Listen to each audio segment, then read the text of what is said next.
Warahmatullahi wabarakatuh.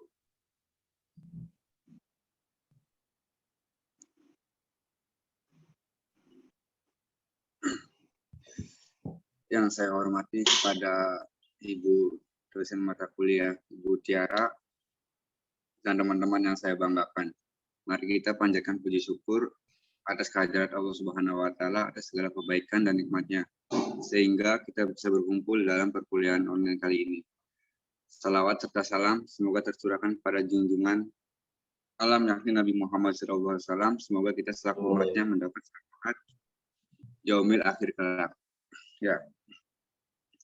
Untuk susunan acara kali ini sebagai berikut, yaitu pembukaan, penyampaian materi, diskusi, dan penutup.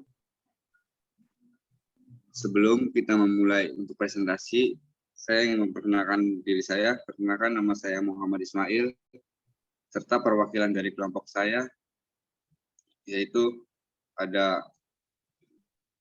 Mas Febri Ramadan, Ayu Dewi Aprilia, dan Nazla Sazilatul Aziz.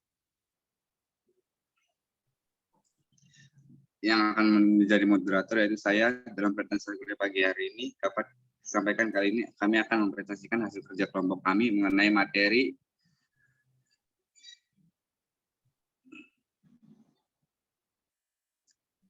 pengujian substantif terhadap investasi. Untuk itu kami persilahkan.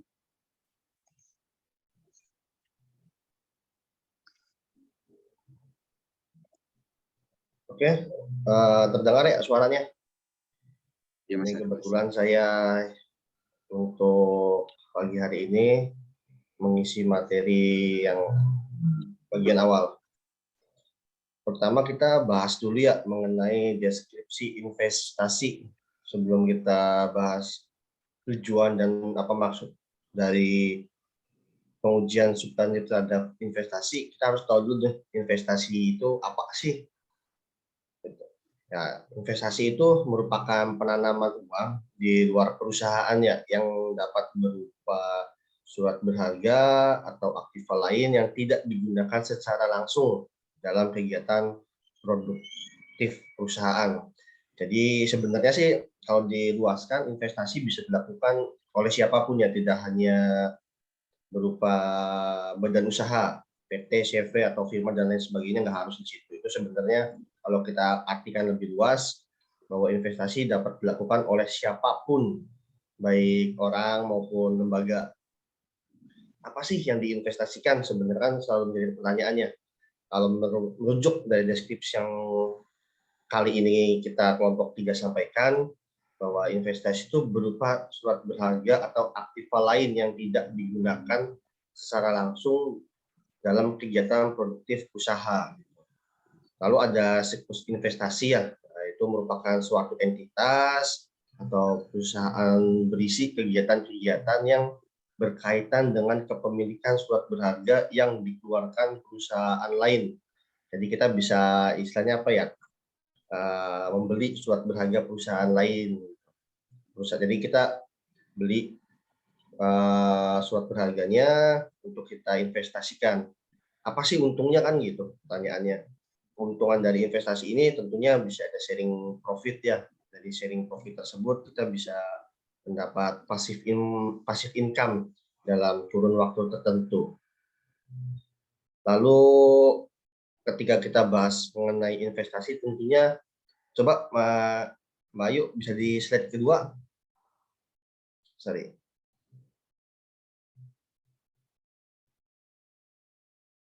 Mbak Ayu atau maksudnya, nah ya ini investasi. Ini investasi dibagi ya menjadi dua kelompok, yaitu investasi jangka pendek dan investasi jangka panjang. Nah, saya coba awal dulu dari investasi jangka pendek. Umumnya investasi ini berupa surat berharga ya, seperti saham obligasi, terus surat berharga lainnya yang harga pasarnya relatif stabil. Nah, tujuan pokok dari pembelian surat berharga ini adalah untuk menanamkan kas yang untuk sementara waktu tidak terpakai dalam kegiatan perusahaan. Investasi jangka pendek ini disajikan di neraca dalam kelompok aktiva lancar.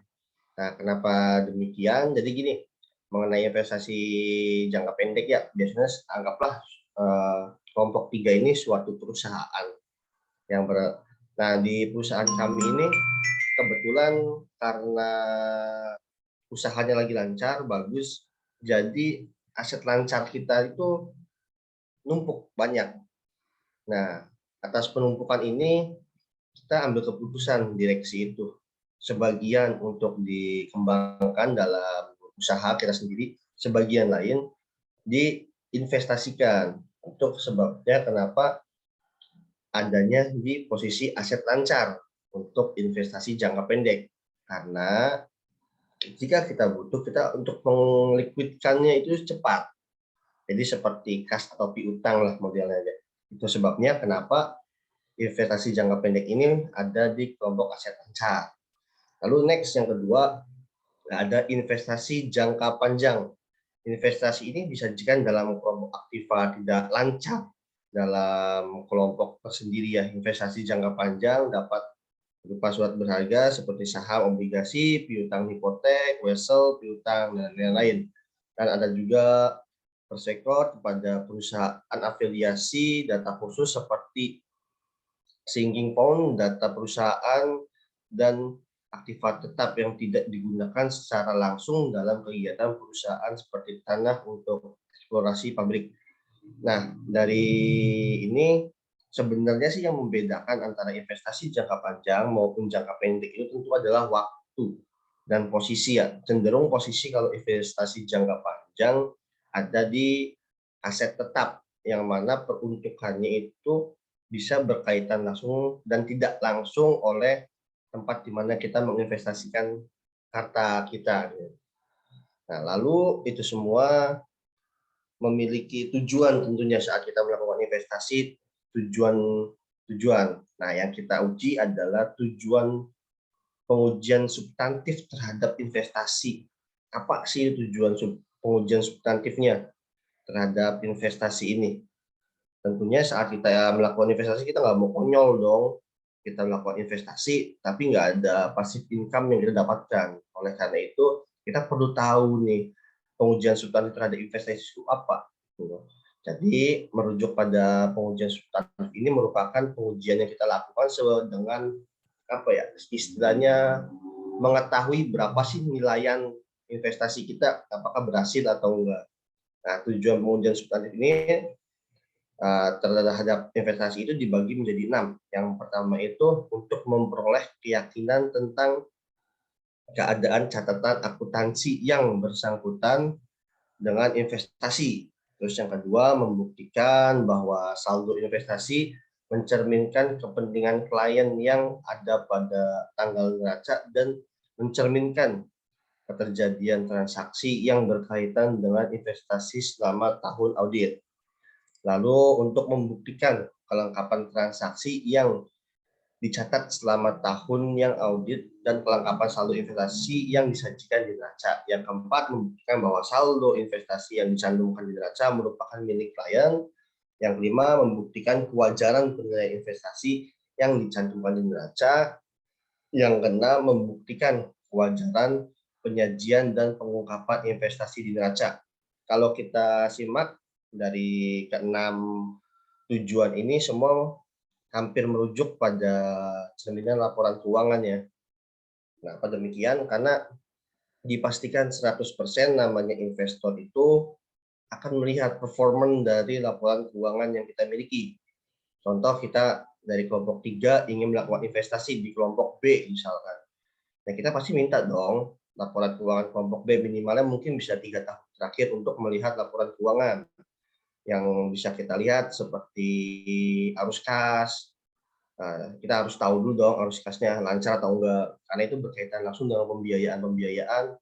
Terus ada juga soal laba rugi, kita harus tahu keuntungannya untuk dapat menghitung kita juga kira-kira passive income kita sebulannya dapat berapa ya, setahunnya dapat berapa ya, profitnya nih kita berinvestasi di perusahaan B ini.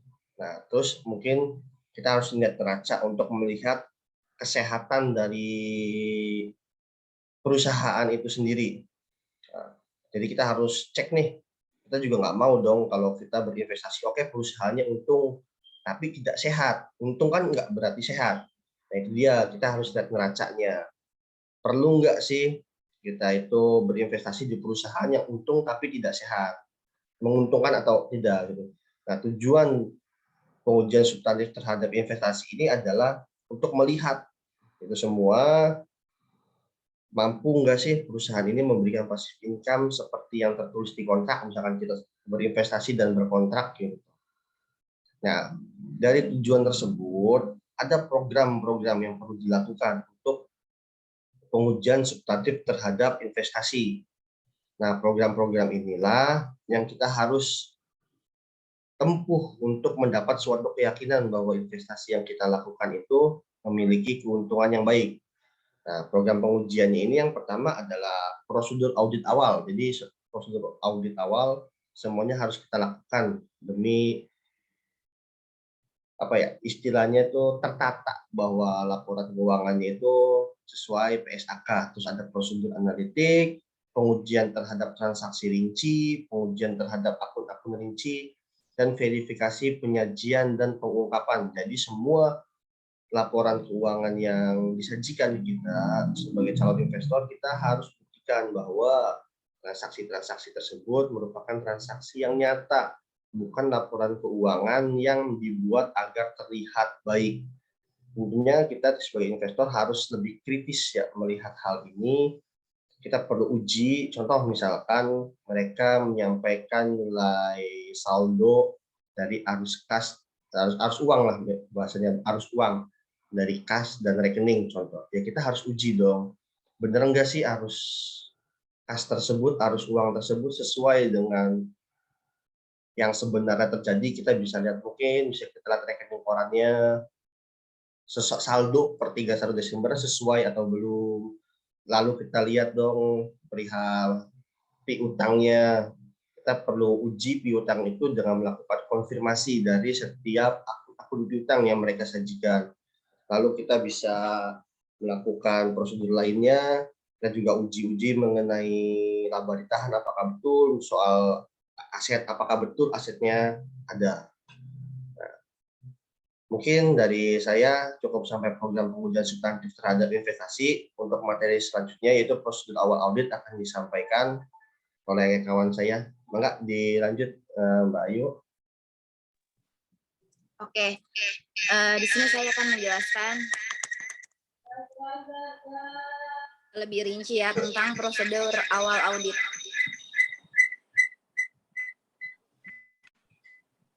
Prosedur awal audit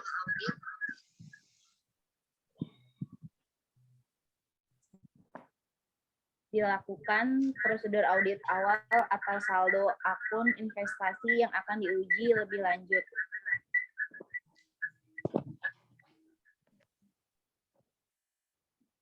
Yang pertama,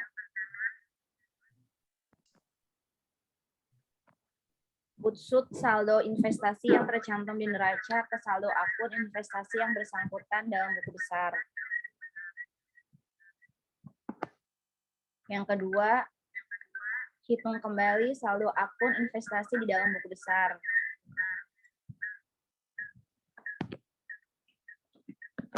Yang ketiga, lakukan review terhadap mutasi luar biasa dalam jumlah dan sumber posting dalam akun investasi.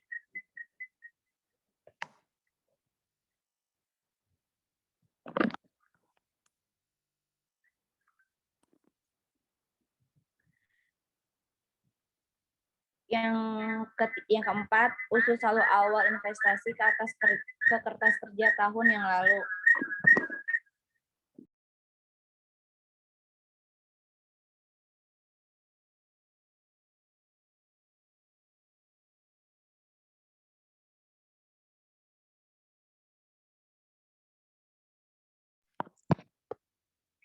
Yang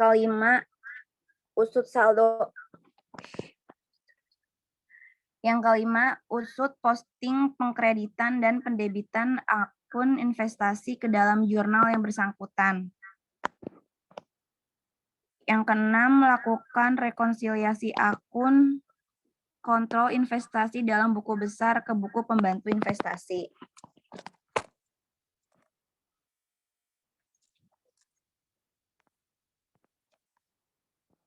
Produsen analitik.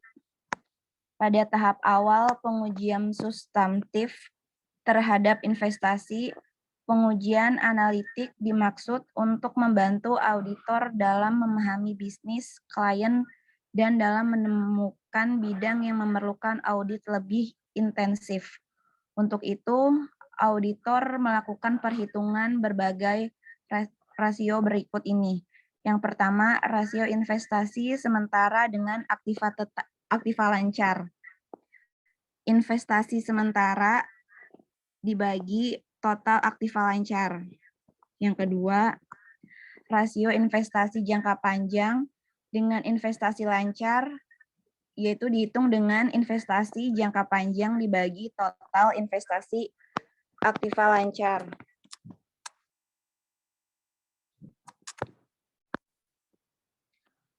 Pengujian terhadap transaksi rinci. Yang pertama, periksa dokumen yang mendukung dokumen terhadap transaksi pemerolehan dan penjualan investasi. Hitung kembali pendapatan bunga dan dividen tahun yang diaudit. Yang ketiga, hitung kembali laba dan rugi yang timbul dari transaksi penjualan surat berharga. Yang keempat, hitung kembali laba atau rugi yang timbul dari transaksi penjualan investasi. Yang kelima, periksa dokumen yang mendukung transaksi pembelian surat berharga dalam periode sekitar tanggal neraca. Yang keenam, periksa dokumen yang mendukung transaksi penjualan surat berharga dalam periode sekitar tanggal neraca. Yang ketujuh, periksa dokumen yang mendukung memperoleh investasi yang dimiliki oleh klien pada tanggal neraca. Selanjutnya akan dibaca oleh Lala. Oke, selanjutnya yaitu pengujian terhadap transaksi rinci. Yang pertama ada pelajari notulen rapat pemegang saham dan direksi. Yang kedua, minta daftar surat berharga yang ada di tangan klien dan lakukan perhitungan dan inspektasi terhadap sertifikat surat berharga tersebut. Yang ketiga, kirim konfirmasi tentang surat berharga milik klien yang berada di tangan pihak lain. Yang keempat, lakukan rekonsiliasi antara surat berharga yang dihitung dengan hasil dan konfirmasi dan jumlah yang disajikan di neraca. Yang kelima, lakukan inspeksi dan pemeriksaan terhadap polis asuransi surat berharga. Yang keenam, minta informasi mengenai surat berharga yang dijadikan jaminan penarikan utang. Yang ketujuh, bandingkan metode penilaian investasi yang digunakan klien dengan prinsip akuntansi berterima umum di Indonesia. Yang kedelapan, bandingkan nilai investasi dengan harga pasar surat berharga.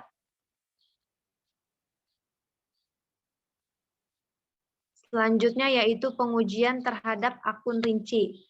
Yang pertama, pelajari notulen rapat pemegang saham dan direksi. Yang kedua, minta daftar surat berharga yang ada di tangan klien dan lakukan perhitungan dan inspeksi terhadap sertifikat surat berharga tersebut.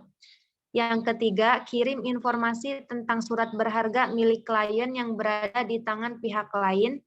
Yang keempat, lakukan rekonsiliasi antara surat berharga yang dihitung dengan hasil konfirmasi dan jumlah yang disajikan di neraca. Yang kelima, lakukan inspeksi dan pemeriksaan terhadap polis asuransi surat berharga. Yang keenam, minta informasi mengenai surat berharga yang dijadikan jaminan penarikan utang. Yang ketujuh, bandingkan metode penilaian investasi yang digunakan klien dengan prinsip akuntansi berterima umum di Indonesia. Yang terakhir yaitu bandingkan nilai investasi harga pasar surat berharga.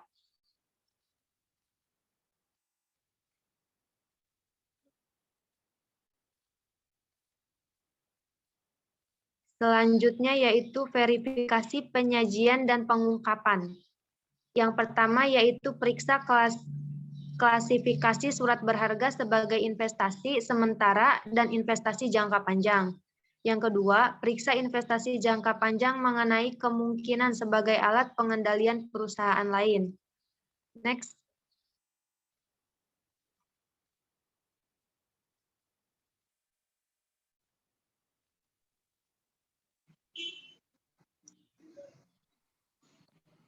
Ya, terima kasih Kembali ke untuk Febri, Teh Ayu, Lala untuk penyajian materinya, dan teman-teman semua yang telah mendengarkan dan memahami tentang penyajian substantif terhadap investasi. Ya, untuk susunan acara selanjutnya yaitu diskusi atau tanya jawab. Untuk kelompok lain, barangkali ada yang ingin ditanyakan.